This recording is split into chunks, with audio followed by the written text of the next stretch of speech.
Hi ವಿದ್ಯಾರ್ಥಿಗಳು, ಎಲ್ಲರೂ ಕೂಡ ನನ್ನ ಚಾನಲ್ಗೆ ಸ್ವಾಗತ ಹೇಳ್ತಾ ನೋಡಿ, ದ್ವಿತೀಯ ಪಿ ಯು ಸಿ ಮಧ್ಯವರ್ಷಿಕ ಪರೀಕ್ಷೆ ಅಂದರೆ 2023 ಮತ್ತು 2024 ಒಂದು ಪ್ರಶ್ನೆ ಪತ್ರಿಕೆ ಮಿಡ್-ಟರ್ಮ್ ಪ್ರಶ್ನೆ ಪತ್ರಿಕೆ ಕೇಳಿದಂತಹ ಪ್ರಶ್ನೆಗಳೇ ಈ ಸಾರಿ ಒಂದು 2025-26ನೇ ಸಾಲಿನಲ್ಲಿ ಬರುತ್ತೆ.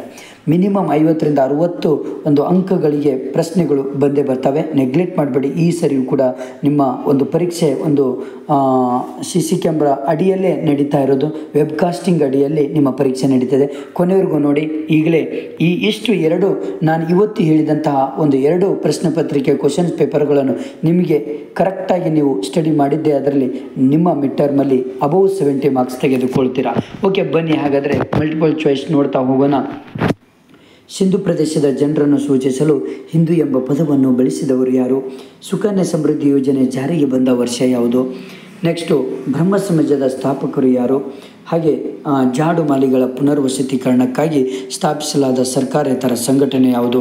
ಹಾಗೆ the rural sociology in India ಗ್ರಂಥದ ಸಂಪಾದಕರು ಯಾರು? ಇವೆಲ್ಲವೂ ಕೂಡ ತುಂಬ ಇಂಪಾರ್ಟೆಂಟ್ ಪ್ರಶ್ನೆಗಳು ಆಗ್ತವೆ. ನೆಕ್ಸ್ಟು ಭಾರತಕ್ಕೆ ಕ್ರೈಸ್ತ ಧರ್ಮವನ್ನು ಪರಿಚಯಿಸಿದವರು ಯಾರು? ಲಿಜತ್ನ ಕೇಂದ್ರ ಕಚೇರಿಯು ಎಲ್ಲಿದೆ? ಮೊಹಮ್ಮದ್ ಯೂನಸ್ರವರು ಬಾಂಗ್ಲಾದೇಶದಲ್ಲಿ ಪ್ರಾರಂಭಿಸಿದ ಗ್ರಾಮೀಣ ಬ್ಯಾಂಕ್ ಡ್ಯಾಶ್ಗೆ ಉದಾಹರಣೆಯಾಗಿದೆ. ಭಾರತವು ಡ್ಯಾಶ್ ಪ್ರಧಾನ ರಾಷ್ಟ್ರವಾಗಿದೆ. ಓಕೆ, ನೆಕ್ಸ್ಟು ಇಲ್ಲಿ next match the following demography and ಕೆನೆಪದರ್ ಇಲ್ಲಂ ವಿವೇಕಾನಂದ ಗಿರಿಜನ ಕೇಂದ್ರ ನಿಶ್ಚಯಾತ್ಮಕ ಕ್ರಿಯೆ ಇವೆಲ್ಲೂ ಕೂಡ ತುಂಬ ಇಂಪಾರ್ಟೆಂಟ್ ಪ್ರಶ್ನೆಗಳು. Answer the following questions in 1 word or sentences each. India is called ಅಂದರೆ ಭಾರತವನ್ನು ಬಹುವಿಧ ಸಮಾಜ ಎಂದು ಏಕೆ ಕರೆಯುವರು? ಯಾವುದಾದ್ರೂ ಒಂದು ದ್ರಾವಿಡ ಭಾಷೆಯನ್ನು ಹೆಸರಿಸಿ. ಭಾರತದ ಮೊದಲ ಹಿಂದುಳಿದ ವರ್ಗಗಳ ಆಯೋಗ ಯಾವುದು? ಭಾರತೀಯ ಸಂವಿಧಾನದ 17ನೇ ಕಲಂ ಮಹತ್ವವೇನು? IRDP ಯನ್ನು ವಿಸ್ತರಿಸಿ. ಇವೆಲ್ಲವೂ ಕೂಡ ತುಂಬ ಇಂಪಾರ್ಟೆಂಟ್. ನೆಕ್ಸ್ಟು ಭಾರತದ 2 ಮಹಾಕಾವ್ಯಗಳನ್ನು ಹೆಸರಿಸಿ. ಜನಸಂಖ್ಯೆ ಶಾಸ್ತ್ರದ 2 ವಿಧಗಳನ್ನು ತಿಳಿಸಿ. ಜನಸಂಖ್ಯೆ ಲಾಭಾಂಶವನ್ನು ಹೇಗೆ ಬಳಸಿಕೊಳ್ಳಬಹುದು? ಕರ್ನಾಟಕದ 2 ಪ್ರಬಲ ಜಾತಿಗಳನ್ನು ಹೆಸರಿಸಿ. ನೆಕ್ಸ್ಟು ಇವೆಷ್ಟು ಪ್ರಶ್ನೆಗಳು ತುಂಬ ಇಂಪಾರ್ಟೆಂಟು. ನೆಕ್ಸ್ಟ್ ಬುಡಕಟ್ಟು ಪಂಚಶೀಲ ಎಂದರೇನು? ಗಾಂಧೀಜಿಯವರು ಆರಂಭಿಸಿದ 2 ಪತ್ರಿಕೆಗಳು ಯಾವುವು? ಪರಿಶಿಷ್ಟ ಜಾತಿಗಳ ಕಲ್ಯಾಣಕ್ಕಾಗಿ ಜಾರಿಗೆ ತಂದ ಯಾವುದಾದ್ರೂ 2 ಶಾಸನಗಳನ್ನು ತಿಳಿಸಿ. ಮಹಿಳಾ ಸಬಲೀಕರಣ ಎಂದರೇನು? ಗ್ರಾಮ ಪಂಚಾಯಿತಿ ಯಾವುದಾದ್ರೂ 2 ಕಾರ್ಯಗಳನ್ನು ತಿಳಿಸಿ. ನೆಕ್ಸ್ಟ್ BS ಗುಹಾರ್ ಅವರ ಪ್ರಕಾರ ಭಾರತದಲ್ಲಿನ ಜನಾಂಗೀಯ ಸಮೂಹಗಳನ್ನು ವಿವರಿಸಿರಿ. ಏಕತೆ ಎಂದರೇನು? ಭಾರತದ ಏಕತೆಯ ಅಂಶಗಳನ್ನು ವಿವರಿಸಿರಿ. ಪರಿಶಿಷ್ಟ ಜಾತಿಯ ಜನಗಳ ಸಮಸ್ಯೆಗಳನ್ನು ವಿವರಿಸಿರಿ. ಅವಿಭಕ್ತ ಕುಟುಂಬದ ಯಾವುದಾದ್ರೂ 5 ಲಕ್ಷಣಗಳನ್ನು ವಿವರಿಸಿರಿ. ಅವಿಭಕ್ತ ಕುಟುಂಬದ 5 ಅನುಕೂಲಗಳನ್ನು ವಿವರಿಸಿರಿ. ಅವಿಭಕ್ತ ಕುಟುಂಬದ ಪರಿವರ್ತನೆಯ ಕಾರಣಗಳನ್ನು ವಿವರಿಸಿರಿ. ಭಾರತೀಯ ಗ್ರಾಮಗಳ ಲಕ್ಷಣಗಳನ್ನು ವಿವರಿಸಿರಿ. ಭಾರತೀಯ ಗ್ರಾಮಗಳ ಸಾಮಾಜಿಕ ಸಮಸ್ಯೆಗಳನ್ನು ವಿವರಿಸಿರಿ. ನಗರದ ಸಮಸ್ಯೆಗಳಿಗೆ ಪರಿಹಾರೋಪಾಯಗಳನ್ನು ತಿಳಿಸಿ. ನೆಕ್ಸ್ಟು ಭಾರತದ ಜನಸಂಖ್ಯೆ ಚಿತ್ರದ ಪ್ರಮುಖ ಲಕ್ಷಣಗಳನ್ನು ವಿವರಿಸಿರಿ. ಜಾತಿಯನ್ನು ವ್ಯಾಖ್ಯಾನಿಸಿ. ಜಾತಿ ವ್ಯವಸ್ಥೆಯ ಲಕ್ಷಣಗಳನ್ನು ವಿವರಿಸಿರಿ. ಪರಿಶಿಷ್ಟ ಜಾತಿ ಮತ್ತು ಪಂಗಡಗಳ ಕಲ್ಯಾಣಕ್ಕಾಗಿ ಕೈಗೊಳ್ಳಲಾದ 10 ಸಂವಿಧಾನಾತ್ಮಕ ಕ್ರಮ. ರೈತರ ಆತ್ಮಹತ್ಯೆ ತಡೆಗಟ್ಟಲು ಸರ್ಕಾರ ಕೈಗೊಂಡ ಕ್ರಮಗಳನ್ನು ವಿವರಿಸಿರಿ. ಓಕೆ, ಇಷ್ಟು ಇಂಪಾರ್ಟೆಂಟ್ ಪ್ರಶ್ನೆಗಳು. ನೆಕ್ಸ್ಟ್ ಇಲ್ಲಿ ಬಂದುಬಿಟ್ಟು ನೆಕ್ಸ್ಟು ಇಲ್ಲಿಯೂ ಕೆಲವೊಂದು ಕ್ವಶನ್ಸ್ಗಳಿದ್ದಾವೆ ನೋಡಿ. ಇಲ್ಲಿ ಬಿಟ್ಟ ಸ್ಥಳ ಇಂಪಾರ್ಟೆಂಟ್. ಇವು ಕನ್ನಡಕ್ಕೂ ಡ್ಯಾಶ್ ಭಾಷಾ ಸಮೂಹಕ್ಕೆ ಸೇರಿದೆ.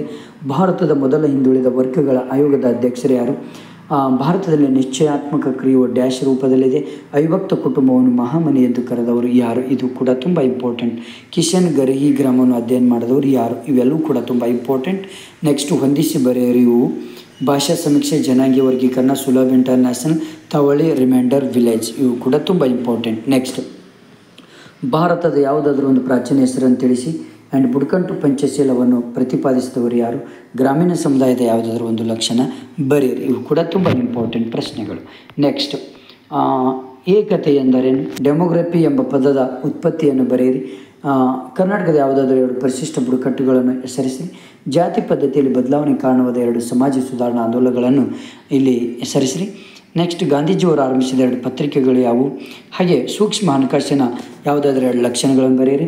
ಕೃಷಿ ವಿಷಯವನ್ನು ಅಧ್ಯಯನ ಮಾಡಲು ಕರ್ನಾಟಕ ಸರ್ಕಾರ ರಚಿಸಿದ 2 ಸಮಿತಿಗಳು ಯಾವುವು? ಇವೆಲ್ಲವೂ ಕೂಡ ತುಂಬ ಇಂಪಾರ್ಟೆಂಟ್ ಪ್ರಶ್ನೆಗಳು. ನೆಕ್ಸ್ಟ್ ಬೀಮಾರು ಮತ್ತು ದೇಮಾರುಗಳನ್ನು ವಿವರಿಸಿರಿ. ಭಾರತದ ಜನಸಂಖ್ಯಾ ನೀತಿಯನ್ನು ವಿವರಿಸಿರಿ. ಶಿಕ್ಷಣದ ಮೂಲಕ ರಾಷ್ಟ್ರೀಯ ಭಾವೈಕ್ಯತೆಯನ್ನು ಹೇಗೆ ಬಲಪಡಿಸುವಿರಿ? ಪರಿಶಿಷ್ಟ ಜಾತಿಯ ಜನಗಳ ಸಮಸ್ಯೆಗಳನ್ನು ವಿವರಿಸಿರಿ. ಭಾರತೀಯ ಬುಡಕಟ್ಟುಗಳ ಭೌಗೋಳಿಕ ಹಂಚಿಕೆಯನ್ನು ವಿವರಿಸಿರಿ. ಮಹಿಳಾ ಸಬಲೀಕರಣದ ಕಾರ್ಯತಂತ್ರಗಳನ್ನು ಪಟ್ಟಿ ಮಾಡಿ. ಅವಿಭಕ್ತ ಕುಟುಂಬದ ಯಾವುದಾದ್ರೂ 5 ಲಕ್ಷಣಗಳನ್ನು ವಿವರಿಸಿರಿ. ಅವಿಭಕ್ತ ಕುಟುಂಬದ ಅನುಕೂಲಗಳನ್ನು ವಿವರಿಸಿರಿ. ನರಸಿಂಗನವರ ಪಿತೃಪ್ರಧಾನ ಅವಿಭಕ್ತ ಕುಟುಂಬವನ್ನು ಕುರಿತು ಟಿಪ್ಪಣಿ ಬರೆಯಿರಿ. ಇವೆಲ್ಲವೂ ಕೂಡ ತುಂಬ ಇಂಪಾರ್ಟೆಂಟ್. ಎಷ್ಟು ಪ್ರಶ್ನೆಗಳನ್ನು ನೀವು ಸ್ಟಡಿ ಮಾಡಿದ್ದೆ ಅದರಲ್ಲಿ ನಿಮ್ಮ ಮಿಡ್ ಟರ್ಮ್ ಎಕ್ಸಾಮಲ್ಲಿ ಅಬೌವ್ 70 ಮಾರ್ಕ್ಸ್ ತೊಗೊಳ್ಳೋದು ಪಕ್ಕ. Okay, thank you friends.